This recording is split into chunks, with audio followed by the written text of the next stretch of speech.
A BAFTA and gained a cult following, but for some it reinforced the stereotypes that if you live in a council house, you're a certain type of person. The person that commits antisocial behaviour, the person with 12 children, living on benefits. There are lots of, unfortunately, negative perceptions of tenants. We're all criminals, we're non-educated, and that just is not the case. And it really frustrates me. Sarita's part of a campaign group called Benefit to Society. It aims to challenge stereotypes and stigma and give tenants a positive voice. Hi, my name's Sarita Marie and I've been a community activist for almost 30 years now. I've always been involved in community projects and initiatives. I'm a parent governor and I'm also a mother and a grandmother, and in my spare time I like writing poetry. Stigma doesn't just affect the social housing tenant. People who can't get a council property and are on benefits can be discriminated against by landlords. Rosie Keogh from Birmingham was refused a rental property on that basis by a lettings agency. I just felt humiliated. I felt cross and just frustrated because I was trying to move for the sake of my little boy's health, and I was being prevented from doing that.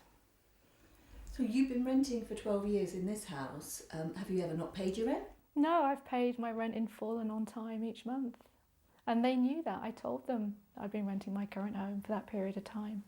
The housing charity Shelter helped Rosie take the lettings agency Nicholas George to court. She won an out-of-court settlement of £2,000 on the grounds of sex discrimination. We've had a few years now of the media and some politicians pointing at people on benefits and saying that in some way they're second class or doing something wrong. I think that does get through to people, but I think that increasingly people are looking at that kind of way of behaving and practicing and saying, we don't want that in this country. We want to treat everybody in the same way and equally, and that means getting rid of these no DSS practices in the housing sector. I think that housing benefit claimants are all treated with contempt. We're just treated differently compared to everybody else. Why is that, do you think?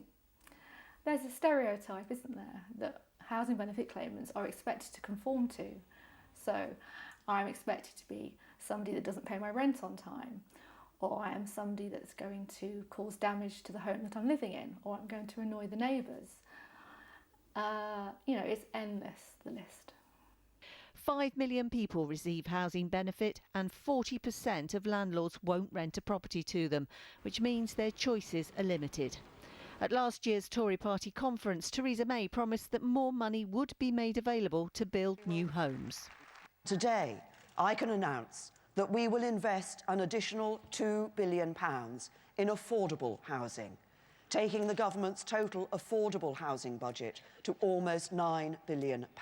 In my opinion, that's merely chicken feed, and we still don't know how much of that £2 billion is for social housing and how much is for affordable housing. And there's a difference, Jane, between affordable and social housing. Affordable housing is 80% of the market rate. That might be affordable for you, but not affordable for me, or vice versa.